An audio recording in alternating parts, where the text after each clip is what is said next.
Fáilte Gachtainna is Councillor Owen Hanley, and I am the Social Democrats Councillor on Galway City Council.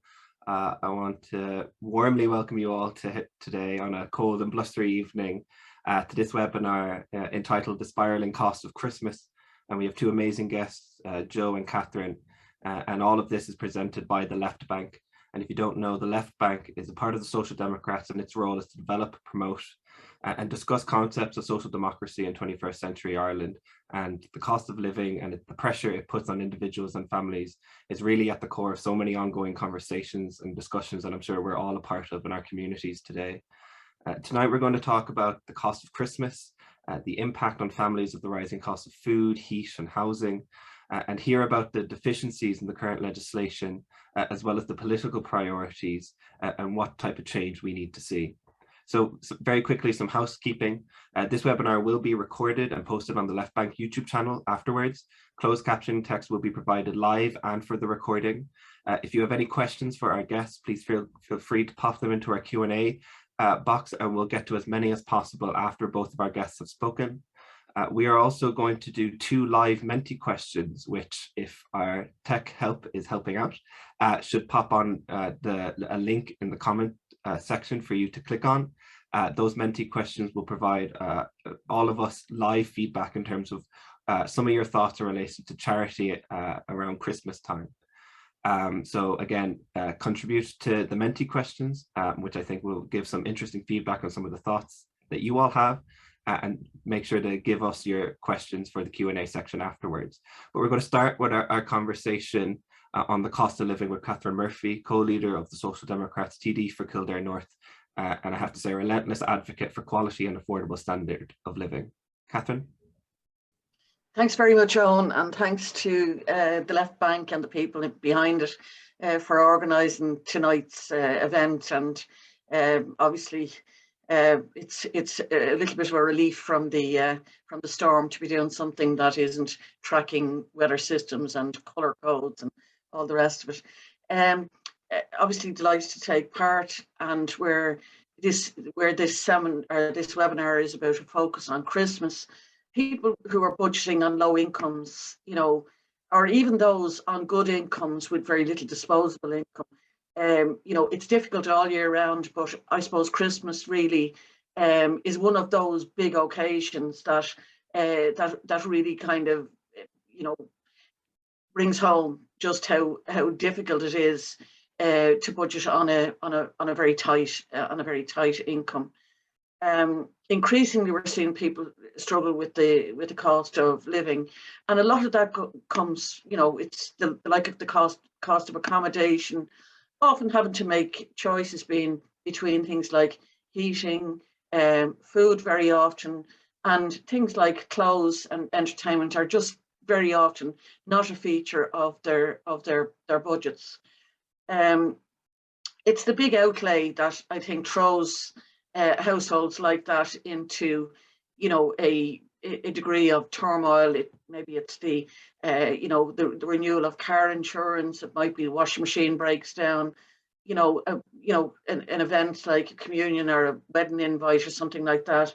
And Christmas is certainly one of those ones that is guaranteed to drive people, for example, to borrow money where they can't afford really to do it, but really don't feel they have a choice but to. And sometimes the kind of credit that's available to people is the highest credit available, and can often put people under pressure in terms of the kind of, particularly where there's money lending and there's pressure on people to pay it back. Things like, for example, I don't think we help ourselves, and things, for example, like car insurance. You'll get a better deal if you pay one payment as opposed to installments. Things like car tax. You will, if you pay it quarterly, you'll pay a penalty for doing that. And so the better off you are, the more you can avoid those kind of things. And they're just an example. But I think one of the things around Christmas time is that people feel a sense of guilt. They feel a sense of embarrassment. And some of that's got to do with people wanting to do the absolute best for their children, not wanting to feel their children can compare themselves to other children and feel that they're, and it's very often it's the parents more than the children that might feel it, but also don't want to be embarrassed in front of family members if they're the only ones that are, are not able to do the Christmas presents and things like that. And where there's great organizations like the, MABs, that really is about, helping you to budget, maybe restructure some debts and things like that. But in most cases, the real issue will be that there isn't adequate income, and the escalating cost of living is really making things very much worse. The things like, for example, this year, energy prices are a new feature, and I think that is really hitting home hard. And I just maybe mentioned some things about that, but there's ongoing things that are kind of hidden as well, like, the like of where people are getting the housing assistance payment. Very often it doesn't meet the cost, and people will do a top up. They feel I have no choice but to do a top up, because keeping a roof over your head is the first essential. And we have a very large number of people. 1 in 10 people paying rent, for example, will be paying more than 60% of their income in rents, and that just isn't sustainable. The kind of levels that are deemed to be sustainable if no more than 35% of your gross income goes on housing costs or accommodation costs. So you can see that there's a problem straight away, and sometimes, as I say, it's people that have reasonably good incomes, but their disposable income is very much impacted by the like of accommodation costs, and also this year energy costs are feeding into that. So, like, this is not, I mean, how do we compare is one of the things. Like, even after the recent spike in inflation, we're the second most expensive country in the EU to live in. Cost of living here is about 36% above the EU average. Housing costs are the highest in the EU, and some of that is driving the cost of living. Price of goods and services are second highest, and fuel costs are the fourth highest. And there's a real problem that is this year that is, it's not a domestic issue as such, but that's been felt right across Europe. Like, you would be expecting your budgets, your national budgets, for example, to be poverty proofed. But there was a lot of tinkering, for example, in this year's budget, around the edges. There was marginal changes in terms of fuel allowance, didn't broaden the categories that could have happened. The like of, for example, family payment. We looked for that group of carers. For example, the lead-in time for people on job seekers to to be eligible for fuel allowance. And even a stretch in the number of weeks. I think that those kind of things would have made a difference, and they could have been very targeted, because like doing something like, for example, with VAT, it's not targeted at areas where there's real poverty. The other thing is what they did on taxation. The better off you were, the more you gained from the changes that were made. And we would have said that the very small amounts of money, and I don't mean to diminish the importance of that few bob in somebody's pocket, but maybe €2 a week, would that have been better spent in a way that you get a collective advantage? For example, targeting it at public services, like reducing the cost of childcare, things like putting it into education, where you have genuinely free education and you don't have that big shock just before children go back to school. And when you start looking at the statistics in relation to who are the ones most at risk of poverty, you are seeing families with children consistently featuring. And some of that is got to do as well, when we look at our social welfare system, that, for example, the child dependent allowances are, you know, they really require kind of to catch up because they're inadequate. The things like healthcare can be a problem, and certainly for say, like I've been dealing with people from the Cancer Society and people who have an illness that is unexpected, for example, will tell you that their income goes down just as the costs go up. Things like, you know, you take for, well, you wouldn't even consider things like the cost of parking charges in hospital, where people have a lot of visits. It's a very mixed picture around the country. Some hospitals are great, some are awful. And things like people don't expect that cancer patients have to pay for the drugs that are pumped into their arms. Those kind of things, and worrying then when they've lost income. So, you know, there's, you know, it can be different categories of people that are impacted differently. And then there's people who are consistently poor, people who have a fixed income and can do nothing about it. And you'll find people with disabilities very much part of that cohort, or indeed pensioners.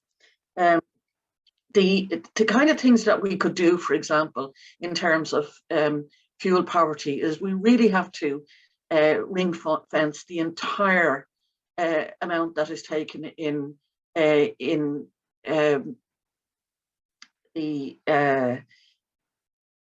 sorry, my brain has gone on freeze. The charges for, you might help me out here, Owen.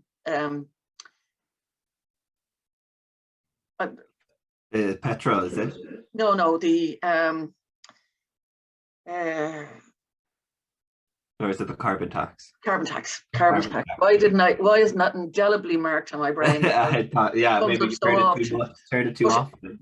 But for example, we waste a lot of energy. We waste a lot of energy with poorly insulated homes, and very costly energy going out the window or through the roof or whatever. But the people who can maybe best afford to retrofit their homes are people who own them to start with, or they're people who you know, have big incomes that can afford the upfront cost of actually doing that work. And even the amounts that have been allocated to local authorities for retrofitting homes are about 10 grand short of the actual cost of doing it, and the councils are being told that that's been fully funded. But that would make a very sizable difference if there was a large scale, if there were going to be large scale initiatives on that. Now we're hoping that in January, when the new schemes are announced, that will do something. But cutting down on that cost while saving at the same time, and also, you know, our climate obligations, you know, being adhered to, that is a really big and important one. But it has to be possible for people to do it. And more we're seeing people in the rental cohort that are living in sometimes poor quality accommodation, won't complain about it because certainly people I see, they're afraid if they complain, the landlord will find some reason to say, well, you know, there's plenty more to take your place, and we'll find a way of excluding people. So, you know, I think there are things that can be done. I think there are things that can be done in terms of directly impacting on people's income by collectively doing it. Better public services do deliver in terms of people's pockets. If you have a genuinely free education system, that you're not looking for voluntary contributions, you're not paying for books, school transport, you know, that does make a sizable difference. And it's one of those shocks during the year that it could be avoided. I think the other thing as well is where people get credit, and where the credit unions have been, you know, enormously helpful over the years. Very often people will start off with family and friends, but they will quickly move, and particularly this time of the year, to relying on people who provide credit at very high prices. and as I say, sometimes put them under a lot of pressure as well.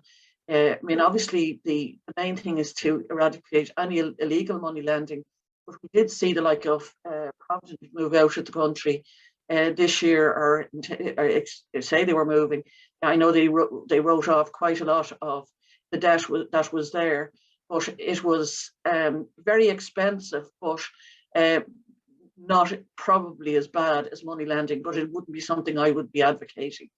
Because people get into a spiral of debt that becomes very problematic. I do think, I mean, Conor Pope did a piece in the Irish Times during the week, and he said the 12 costs of Christmas, and he listed things, and it's only when you start considering them, like food is an obvious one. Things like he included all these, so I'll call them out: booze, the tree, decorations, the Christmas party, presents, Santa and Panto. And like if you're taking a family to a nighttime event, it can be really expensive if there's 2 or 3 or 4 children. And sometimes doing things where there is a family ticket can be enormously helpful, and we should always encourage that. Even things like Christmas cards and the postage, clothes, charity is another one. And I've got to say that charities do play a very important part at this time of the year. Very often, just people would rely on the like of St. Vincent de Paul to really get them over, Christmas. And a lot of people dread Christmas. And I've seen some very good work in that area where people have been very generous, and it has been how it has been handled has been good. But the big income here the big thing here is not about relying on charity. It's about people having a sufficient income, and the more equal societies, and that's what we should aspire to. The more equal societies are better societies all around, and that would be one of the objectives that we look at when we're looking at the redistribution of wealth. And I think we can do that through our social welfare and our taxation systems, but not about tinkering at the edges. I think you've got to make meaningful changes, even if it's just one thing per year that really shows a difference. And I think, for example, a particular group of people in terms of welfare, where you see child dependent allowance, that is where you're going to see poverty, where you will see families with children, and it's just about not having sufficient income to start with. So maybe I'll leave it at that, and happy to take some questions when we're finished. Perfect, Catherine. Thanks so much for that. And I think you touched upon a range of hugely important topics there, from health to carbon tax, to the cost of retrofitting and the international context that all of this is surrounding. So I'm sure there will be a lot of questions following up from that. But I think particularly your comment there that some people are dreading Christmas, I think that really sums it up, because why do we work so hard? Why do we contribute to society? But it's to take part in it, and people are dreading taking part in some of their own rituals, some of their own culture, because the cost is just so high and so crippling. And I think that really highlights how wrong our priorities are around how we think life should be and how it should be celebrated. Joe, we're going to come to you next. And so for those who don't know, Dr. Joe Wieland is the Assistant Professor of the School of Social Work and Social Policy at Trinity College, and he was going to remind you with the background on his Zoom in case you don't know. And Dr. Wieland has a passion for highlighting the lived experiences of being a welfare recipient, social exclusion, poverty and charity. So thanks so much, Joe, for joining us, and we're really looking forward to hearing from you. Thanks, Owen, and thanks, Catherine. I think Catherine touched on many of the themes that I'm going to be discussing, so and give a very broad overview. I'm going to focus in the main on charity within the context of the spiraling cost of Christmas, and the kind of association, long-standing association between charity as a social construct and Christmas as a yearly event. So I'm going to share a PowerPoint with you, hopefully, and I'm going to talk through that. So I'll pop it up on the screen there, and people might just tell me if they can see it. We can, yeah, that's perfect. Great. Okay, so before I start, I just want to thank the organisers. Thank you firstly to everybody that's kind of turned out, so to speak. I hope everybody's safe and well, despite the weather conditions that we're facing at the moment. And to thank the organisers for inviting me. This is my second time contributing to the Left Bank series of webinars. And I think it's an important series of webinars where very important social issues are discussed. And you know, long may it continue. So very happy to be a part of it, and thank you for the invite. So as Owen said, I'm going to be talking about charity and kind of poverty and social exclusion within that. So I've tried to go with a Christmas theme. So I'm going to be kind of scrooging it up a little bit for the next 20 minutes or so.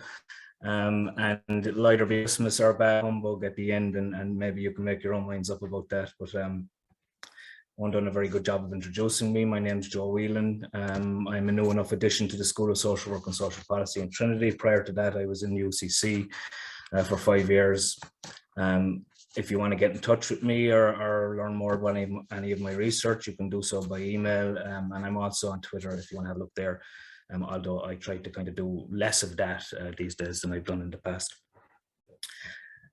So I'm going to be drawing today on my forthcoming book, which is around the lived experiences of welfare recipients, so people in Ireland that are receiving welfare as a primary strand of income. And my role is, I'm very interested in capturing experiences at the nexus of work and welfare. So I'm very interested in the welfare state and income maintenance, particularly within that. And conducting this research, I encountered people that were experiencing and living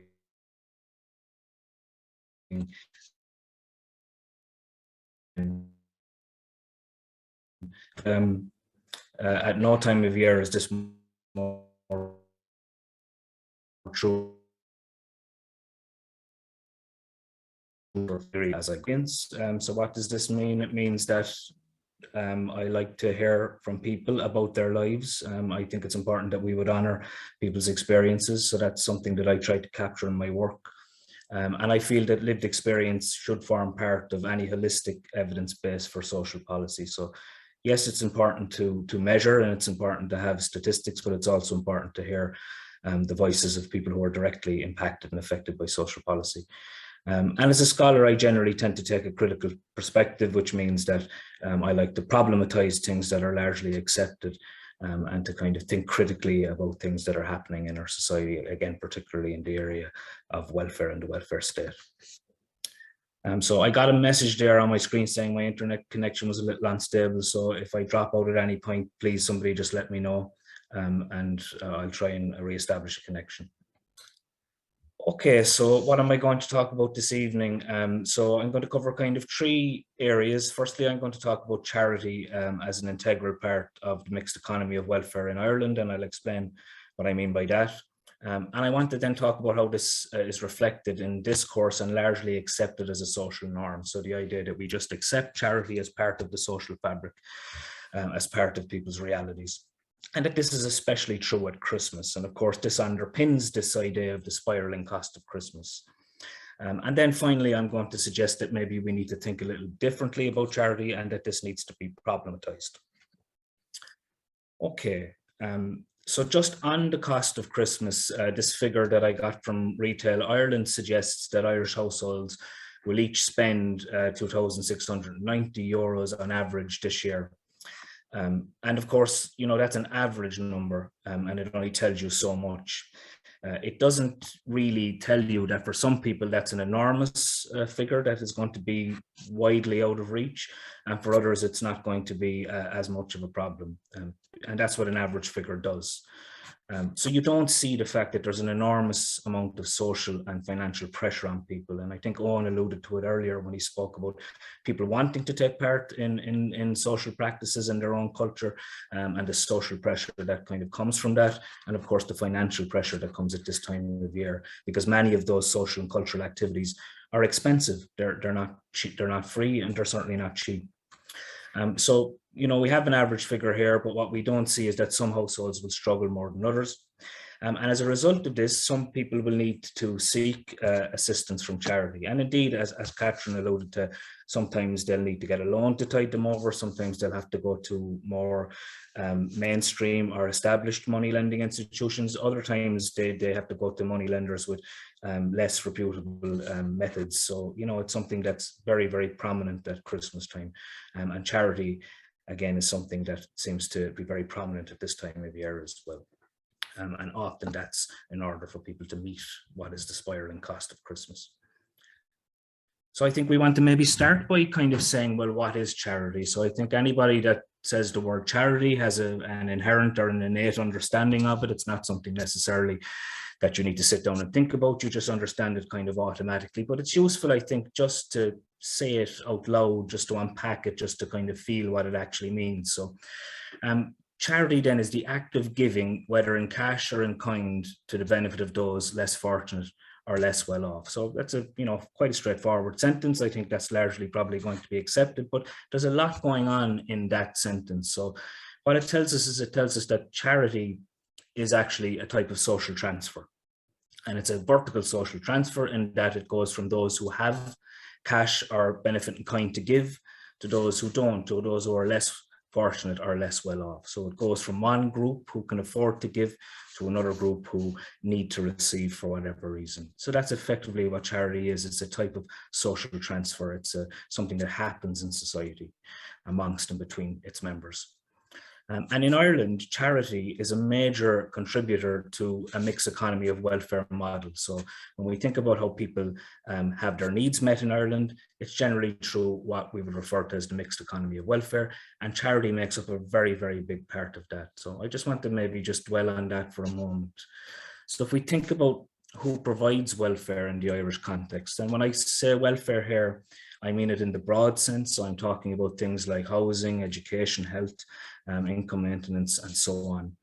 So it's provided by a mixture of actors. So the state, the statutory sector provides some welfare, the private sector also provides some welfare, the informal or the third sector also provides some welfare, and charity sector, voluntary and community groups also provide a huge amount of welfare in the mixed economy model. And again, this is very apparent, very prominent, and very obvious at Christmas. So, you know, charity happens all year long, but we really hear about it and I think about it more at Christmas. And I'll try to establish that link a little better as we go on. So if charity is something that, you know, happens in Ireland at a very high level, if there's an awful lot of welfare provided through the charitable, voluntary and community sector, it might be pertinent to ask the question, what has influenced the growth and expansion of charity in Ireland? And as with any question such as this, it's a straightforward question to ask, but of course the answer is quite complex, and there are a number of things that have contributed to the expansion and growth of charity in Ireland. So I'm just going to look at what some of those might be. So the first thing is the idea of Christian morality. So the roots of charity as a social practice are very deep in Ireland. They're rooted in Christian morality. They have a strong basis in religion, but in many ways they go beyond organized religion and are rooted in Christian values. So the idea that it is right and good and proper to help out your neighbor and so on. You know, these are things that we will be familiar with, but they take their roots often from a kind of a Christian morality, and particularly in the Irish context. But there are also other things that have influenced the development of charity here. So while Christian morality may appeal to the better nature of people, charity also developed out of the need to enforce social control on certain groups. So mendicity societies, for example, developed in Ireland in the early 19th century, largely to suppress begging. And it's here that we see the emergence of social and caring professions such as social work and social care, and the beginnings of scientific charity work, the formation of things like district committees, record keeping, and this kind of structured approach to the doing of charity, which would later become a professional approach. Of course, when you think about what has influenced the development of social policy in Ireland across the whole gamut of social policy, you're never too far away from the door of the Catholic Church. And that's because the Catholic Church in Ireland, as people will know, has been a hugely powerful institution since the formation of the state. and will have had a very heavy hand in influencing social policy here. So Mendici societies, which I referred to on the last slide, were gradually superseded by the Poor Law of 1838, and Catholic charities in the second half of the 19th century. So our poor law infrastructure, as people will know, was largely based on the British example, which had been introduced in 1834 and then was introduced in 1838 here, largely along the same lines. The Charitable Bequests Act of 1844 gave ownership and control of many of the schools, hospitals and social services in the country to the Catholic Church and to Catholic lay organisations. And I suppose you can still see the legacy of the Charitable Bequest Acts today in terms of who owns the schools, who runs the hospitals, and who has done historically. So given that the Catholic Church has had such a huge impact and a huge role in the formation of social policy within the Irish context, it's useful maybe to think about what the focus of the Catholic Church was, so that we can kind of see where our social policies and how they developed and where they came from, so to speak. So the Catholic Church was interested in many things. It was interested obviously in indoctrination, so in offering people and bringing people into the faith. Part of that was an effort to counter people joining other faiths and counter the efforts of Protestant charities, for example. It was also about forming the identity of an emerging Irish state, a moral kind of pious state. But from our perspective in thinking about charity, it was the principle of Catholic subsidiarity, which is perhaps most important. So this is the idea that people should seek welfare at the lowest possible level. So ideally within their family, beyond that within their local community, and should not in effect go for aid or for welfare to the state, that this was something that was beyond the state's responsibility. And you can see from that type of logic then how charities might proliferate and indeed expand in Ireland. Welfare measures and the ad hoc development of the Irish welfare state also played a huge role in the development of charity and the expansion of charity here. So in many ways, many things have been left to the charitable sector and the voluntary sector, and they've had to pick up the slack where the state fell short of their responsibilities towards its citizens. So we had a very ad hoc welfare state development in this country. We kind of didn't have a Department of Social Welfare until around 1947. It was the 1952 Act which consolidated our welfare infrastructure, and it was kind of, you know, very heavily influenced by beverage, but it was beverage light, so to speak. So it wasn't a comprehensive or universal model of welfare. And it's largely developed in reaction to things over the years and up to the present day. So, you know, this means then that other sectors of the mixed economy providers have had to step in and take up the slack where the Irish state has not met its responsibilities to its citizens. And it's important to say here, because I'm kind of going to bash the idea of charity a little bit, but I'm not bashing the doers of charity. I'm not, you know, there are many people who do charity, who give up their time, who organize charity, who do work that without which people would be in far worse situations. So it's not to condemn those who are involved in providing charity, rather it's just to maybe problematize the idea of charity itself. So the charity industry then, so as I've said, charity is big in Ireland. There's a big section of the mixed economy of welfare provided through charitable, voluntary and community sectors. And this is obvious when you look at some of the figures. So I've taken this from an Indicon report in 2017. And this tells us that registered Irish charities have an income of 14.5 billion and directly employ 189,000 people and are supported then by 300,000 volunteers. So you can see we're talking about huge numbers here. And this is just a graphic illustration of the same thing. So 189,000 people directly employed with charities. So charities are big providers of employment. And they also have lots and lots of people who volunteer their time. So, you know, there's big movement, there's big economy involved in charity. It's a big employer, it's a big spender. It contributes an awful lot to Irish society in pure economic terms. But despite this, you know, we still have people in Ireland who live with poverty every day. So we have a mixed economy of welfare model. We have some provision by the state, some by the private sector, lots by charity. But despite all of this, we still have people who experience poverty in Ireland every day. And our latest available figures tell us that 12.8% of people are at risk of poverty here. And 17.8% were defined as living in forced deprivation, meaning that they often can't afford very basic things.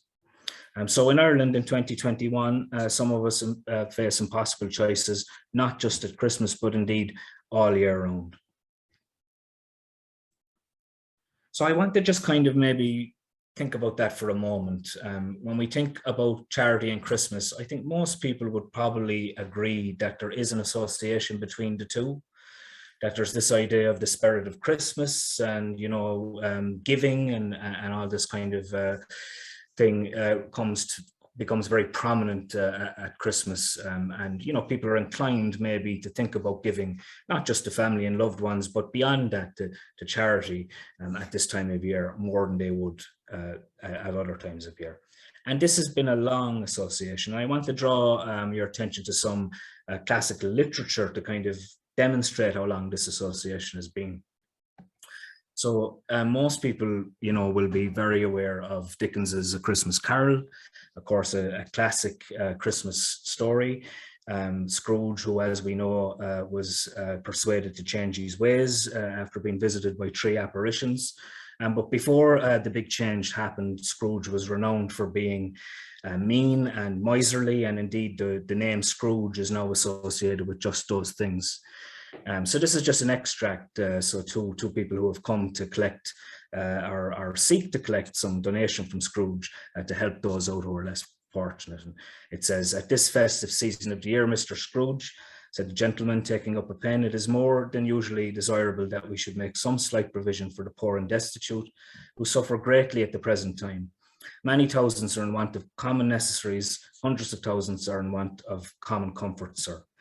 So you will know, if you've read A Christmas Carol, that Scrooge gave them short shrift. He wasn't interested in donating. In fact, he felt that to prolong the suffering of the poor was not the way to go. And he suggested that they should be found places in the workhouses. So of course he did change his nature by the end of the story, but that was very much how we approached these 2 gentlemen when they came looking for a donation. And you know, this was written in 1843. So, you know, this was quite some time ago, and you see here the very strong association. The 2 people collecting for charity mentioned the time of year and associate that with the need to make provision for people who are less well off. So we see here very clearly the association between Christmas and charity. But we don't need to go to Dickens, and indeed we don't need to go that far back. We can stay in Dublin City, so to speak. And if we think about James Plunkett's classic Strumpet City, which was first published in 1969 and chronicled life in Dublin from 1907 to 1914, particularly taking in the struggle between capital and labour, and particularly taking in the 1914 lockout, we see again here this association between Christmas and charity. So anybody that's read Strumpet City will know that Plunkett captures the destitution with which people were faced during this period in Irish history. And though it's a fictionalized history, it's still very, very apt and I think very moving. And he does it excellently. But here is a quote from Aloysius Hennessy, who was a prominent character within Strumpet City. And he's talking about his life, and it's December at this point, and he's talking about how things might improve. And he says there was no fire in his own flat upstairs, but the children had gone out in search of cinders and sticks, and in due course he hoped would come back with something. Winter was a bad time always. For a whole week now he had searched for odd jobs, but without success. In another week, perhaps, when the Christmas spirit began to stir in the hearts of those who had the giving of it, there would be something. Christmas usually brought him a bit of luck. So we see it here again. We see this association between Christmas and charity, and we see this social transfer. So Aloysius Hennessy is conscious of the need for a social transfer to take place from those who have the giving of it to those who have the need of it. So again, this just establishes this long and historic link between the idea of charity and Christmas, and we see it in literature, we see it in many places. But we don't even have to go back as far as Strumpet City and the 1914 lockout. Indeed, we can just look around us now in 2021. So Catherine mentioned the work of St. Vincent de Paul earlier on, and of course they do stellar work, and no more so at this time of year. So they have an annual appeal at Christmas every year, and you will hear more of St. Vincent de Paul for this month than you perhaps will for the other 11 months of the year, although they work throughout the year. And in launching their appeal for 2021, they talked about how calls for help will be at their highest level, almost 200,000 by the end of December. And so they're once again appealing to the nation for assistance to help assist thousands of people who are struggling on inadequate incomes. And they're using this idea of impossible choices, which they used again last year, people needing to choose between things like heat and food. So this is the kind of work that charities undertake to do, and they do it very prominently at this time of year. So with all that being said, then I want you to maybe think about, and maybe you had an opportunity earlier on to answer the Manymeter questions. In general, there appears to be an almost universal social acceptance of charity and of charity as good. So in the first instance, we just accept that charity is part of the social texture of Irish life. And in the second instance, it largely seems to be accepted as a good thing, a positive thing. So for example, viewers of this year's Late Late Toy Show raised over 6 million for the second year in a row, right? So, I mean, that sounds very good. That sounds like a good thing. Over 1 million of it was donated by just one person. So I don't know what that says about society, in that on the one hand, we need to raise over 6 million people to help out good causes. On the other hand, one person can donate 1 million at the drop of a hat. And, you know, that leaves me with the question, who is that good for? Who does that actually benefit? So I'm coming to the end of it now, and I suppose this is where I'm going to get at my most Scroogiest. I think, like, the toy show appeal and its outcome undoubtedly fostered a sense of positivity for a great many people. You know, it's very much framed in that way. If you had the pleasure of watching the toy show, and I have younger children, so I did, you will see that it's framed in a very positive way. It's kind of appealing to our better nature. It's couched in the idea of altruism and social beneficence. But, you know, I might ask the question, is not the fact that we need to raise money through the medium of a Christmas television program in order to help out good causes, is that not some class of an aberration? Is it not an indictment of Ireland in 2021 that we would need to do that? So why do we continue to accept charity as good? Why do we continue to accept charity as something positive? So Clement Attlee, who was the British Prime Minister at the time the poor laws were abolished, spoke many times about charity. And this is a particularly good quote, I think. And he says that the evil of charity is that it tends to make the charitable think that he has done his duty by giving away some trifling sum. His conscience is put to sleep, and he takes no trouble to consider the social problem any further. So charity then, rather than being something good, might more accurately be said to be a necessary evil, or at least it's something that allows an evil to persist. That is the evil of poverty, the evil of impossible choices. So if this seems a little bit harsh, and it do, given the season to smack of home, consider for a moment those in the receiving end of charity. You'll know what I'm talking about. If you haven't, maybe think about what it's like to receive charity. Of charity.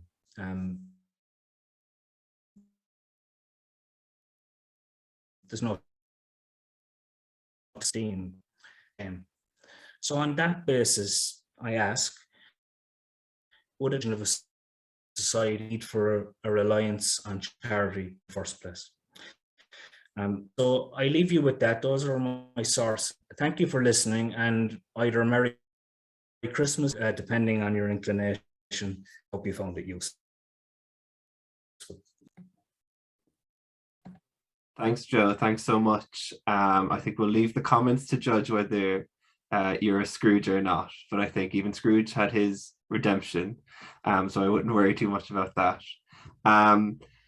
Just in relation to the Menti, I don't know if it was the storm or the tech goblins, but the Menti isn't working, so we aren't able to do that and have that up on screen.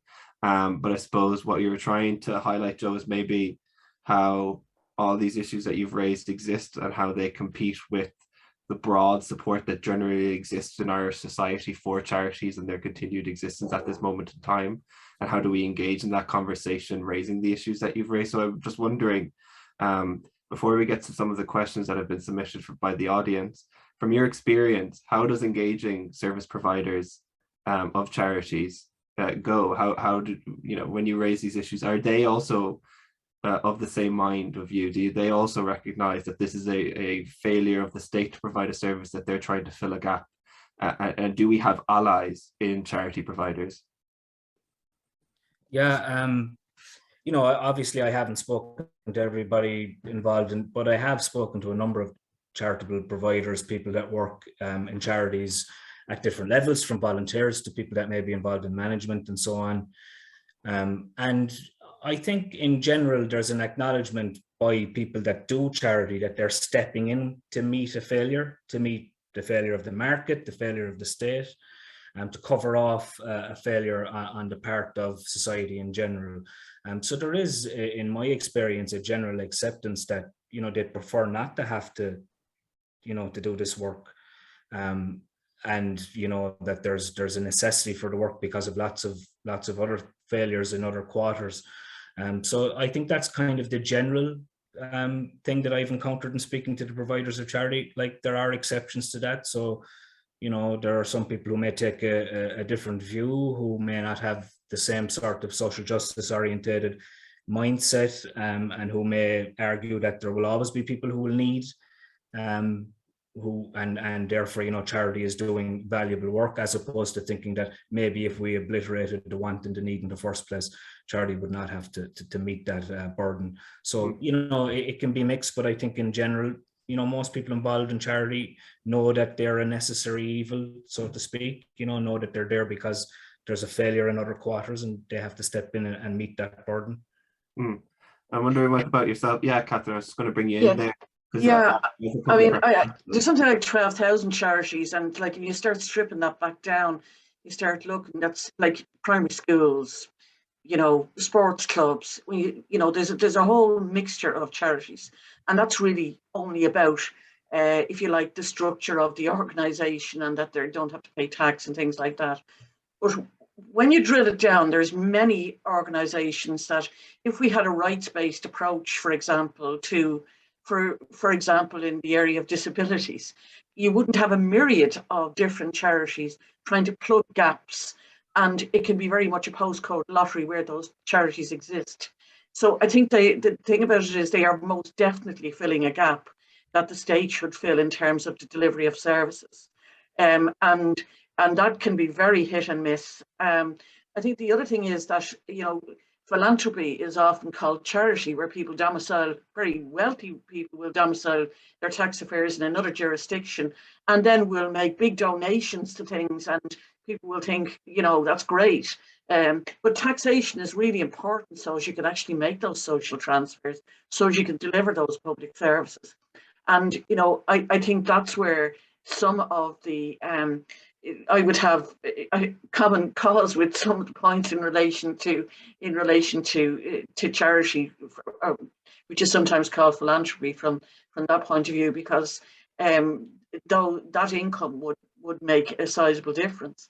And then again, the charity sector, you know, is really a commercial sector in some respects, and there can be quite high salaries paid, and there's been, you know, quite a bit of criticism, and in fact, I think there's been, you know, obviously there's serious court challenge and things over a particular Public Accounts Committee appearance that was really getting to that point, you know. So are they really charities in some respects, you know? Are they sometimes industries? But one of the things I think is really important is how people feel about receiving. I mean, I have come across people where, one particular family comes to mind where somebody said to me, you know, there's no, it's a kind of a middle class estate, but they had no electricity and hadn't had it for weeks, and really didn't want to go looking for charity, and like, yes, there's transfers that can be made through, you know, community welfare officers and things like that. But it was, in the end of the day, it was charity that actually got them over that hump. But you've got to say that there's a system failure, that people felt that that need couldn't be met and that they were existing without electricity for weeks on end. You know, so people are very often are embarrassed by virtue of, they feel like a failure when they have to go looking for charity. And I think you've got to factor that in as well in terms of how people receive charity. Yeah. Yeah, just kind of maybe just to pick up on that, Catherine, I think as well, there's a power dynamic in the giving and taking of charity that's often overlooked, in that the person receiving the charity, there's no possibility of reciprocity. You know, they're very much taking something, and that's how they see it themselves. Through my own research, I've encountered that. So you know, there can be a deep sense of shame in the taking of charity, and no way in which people can you know, counteract that shame through some sort of reciprocity or reciprocal relationship. So it's a very uneven, very kind of tainted by power relationship between the givers of charity and those who need to receive it, and I think that factors into that sense of shame and that those senses of low self-esteem, and where people would, as you say, often go weeks without something they really need, not want but need, to avoid having to seek charity. Yeah, so that's certainly something that I've seen in my own work and in the work of other scholars working in this area as well. And I'm wondering if we got one of the questions in relation to one of those gaps, and that's in relation to healthcare provision and the relationship between charity and healthcare provision. I don't know, Joe, if you have any thoughts on that. So what's the question on? It's just how charity is so strongly related to healthcare provision in Ireland. How is it, or why is it, or what do I think of it, or yeah, it doesn't seem, it seems more like a statement than a question. It doesn't even have a question mark at the end. I'm not sure what to say. Yeah. What do you want from me? Like, yes, there is a relationship between the provision of charity and healthcare in Ireland. And as I said in my presentation, there's also a strong relationship between the way in which social policy developed in Ireland and the provision of healthcare. So we will know that, you know, for many years, and indeed still, a lot of healthcare was delivered through the medium of the Catholic Church and different Catholic organizations, who were funded by the state, but also often funded through charitable donation and through things like philanthropy. So there's a very real link between healthcare historically and in the contemporary sense between healthcare and charity still in Ireland, although it's perhaps not as obvious now as it once was. I don't know if that answers anybody's question, but yeah, we didn't have the NHS moment. We didn't have, as you said earlier, we had a bit of leverage, but it was, you know, it wasn't as, you know, it wasn't like the Nye Bevan kind of driving the healthcare system, and really taking on very often vested interests in favour of delivering a proper service that is a universal service, and that's part of the reason why Sláinte Care was something that we certainly wanted to try and promote. And Roisin Shortall did a mountain of work in chairing that committee, and there was a lot of expertise that went into it. But you know, it can be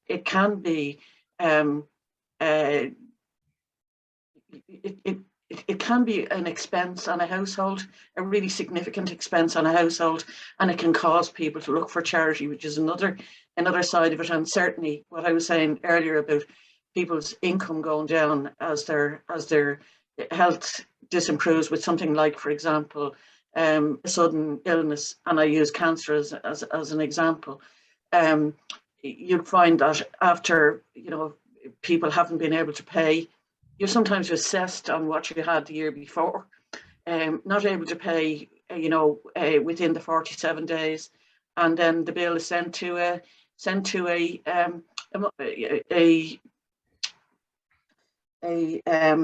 collection agency to follow individuals at their lowest point.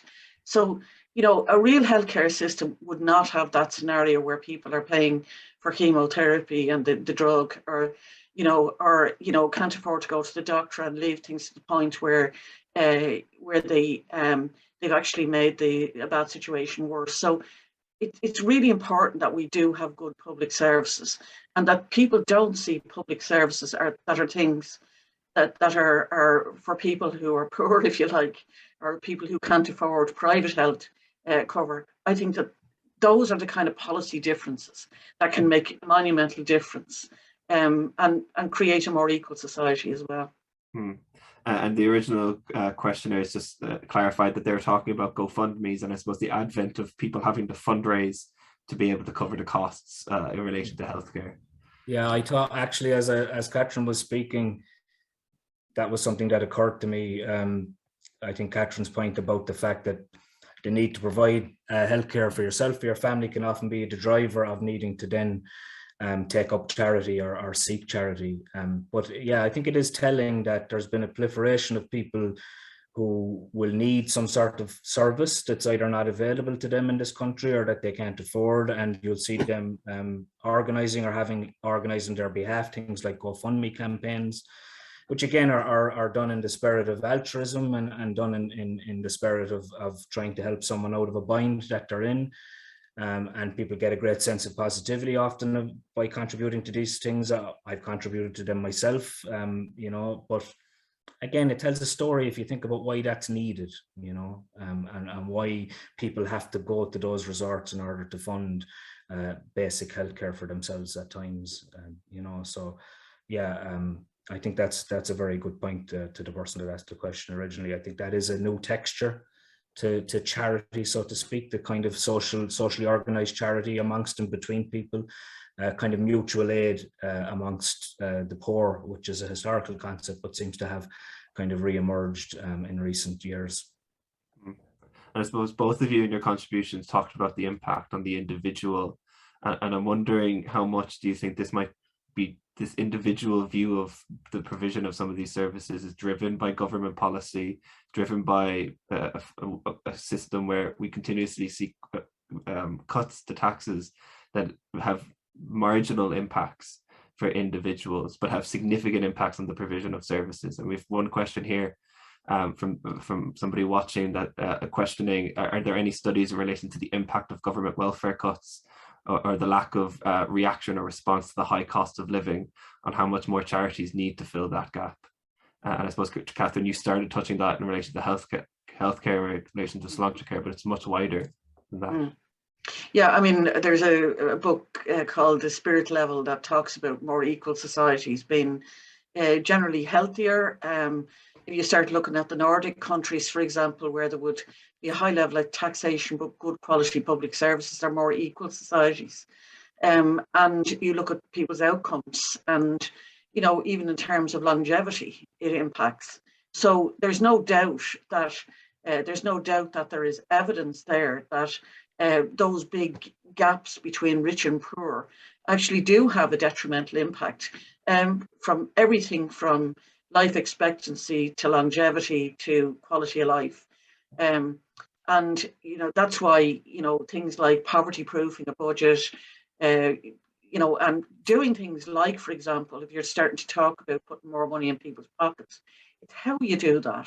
And we've continuously advocated that the way to do that is by delivering good quality public services, so that then people, that reduces people's costs. They wouldn't feel, for example, a need to try, and I've seen pensioners do it, try to pay health insurance when they're living on a pension because they're afraid of becoming ill. And that has a very detrimental impact, for example, on the quality of life for people like older people that are afraid because of the healthcare system. And Joe, I know you've done a lot about the experiences of people on the welfare system itself. I suppose, where do you think this conversation goes, that relationship between charity and the welfare system? And I think particularly in light of PUP and a lot of people, almost a recognition from the state that what people are paid on disability allowance, for instance, isn't enough to live on. Do you think this conversation has an opportunity to actually be something that's happening in communities? Yeah, I think, you're right. I think it was more than almost a recognition. I think it's a very real recognition that €203 a week is not enough for a person to live on. And, you know, we could get into talking about why it was pitched at different levels and were there shades of deservingness in that. But I think kind of the pandemic has been in many ways a kind of a social experiment for how we can do welfare. And we saw that when, you know, when a government reacts swiftly to a need and provides an adequate safety net, people respond generally kind of very favorably and very positively towards it. Now, you know, they've been trying to wind it down ever since they introduced it, really. And they failed at it again very recently because this pandemic just keeps coming back to bite us in the ass, and there doesn't seem to be any kind of getting away from it. But I think it kind of has told us that. It's told us that, you know, people desire a strong social safety net. People want to know that in crisis they will be looked after. And that's out of line with the ideology of the state and the state parties, you know.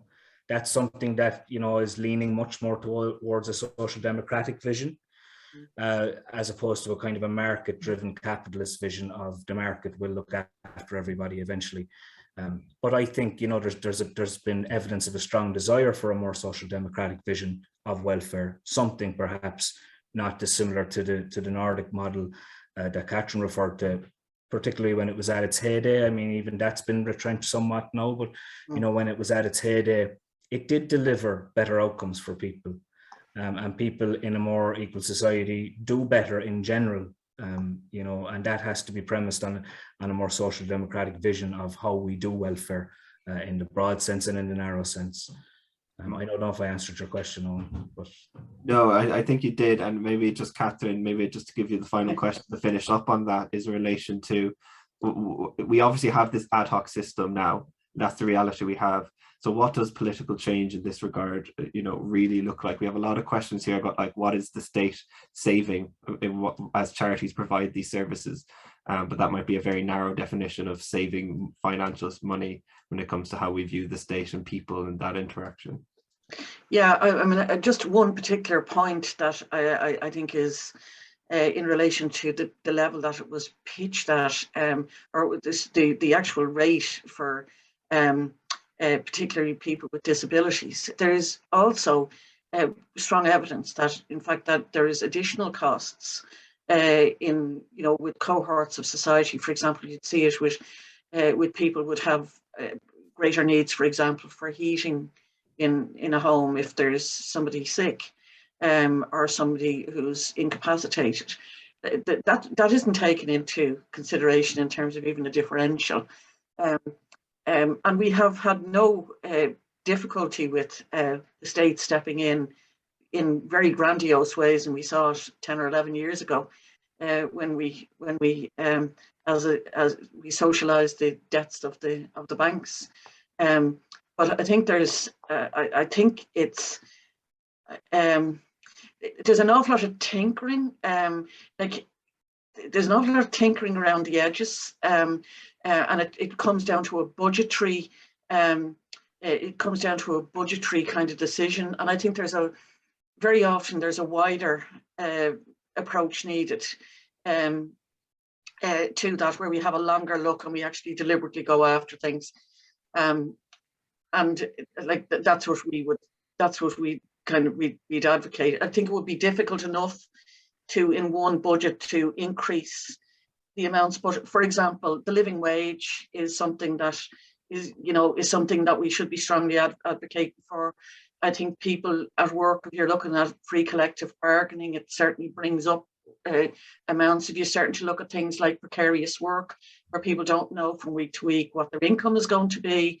And I think that has been impacted by the pandemic as well, where people haven't picked up bits and pieces of work. But I think there's things like sectoral orders that I think can be very beneficial from that point of view. But I think I do think there were things done right during the pandemic. For example, the temporary wage subsidy scheme that kept people associated with their jobs, as opposed to very large scale unemployment, and then having to retrain people. So I think there's I think the area of policy is important in terms of making sure that there's, there is a transfer and you reduce the need for people, to rely on charity, for example, for basic necessities. And that's whether people are at work or whether they're not in work. And some of that not in work is to do with, for example, people as carers, people with disabilities. And I think you have to look at those and where the additional costs are as well. But a glimmer of hope, hopefully, there at the end, that change is possible after the past 2 years that we've been through, if not longer, of this. Catherine and Joe, thank you so much for your time this evening and for the conversation. Thanks to the Left Bank for hosting this conversation, and for everybody working behind the scenes on tech, and thanks for everybody who attended this evening. We hope to continue this conversation in other webinars upcoming, and other areas and other advocacy and campaigns. Thank you so much. Gur míle mágaibh agus slán agus bannacht. Happy Christmas, everyone. Merry Christmas. Yeah.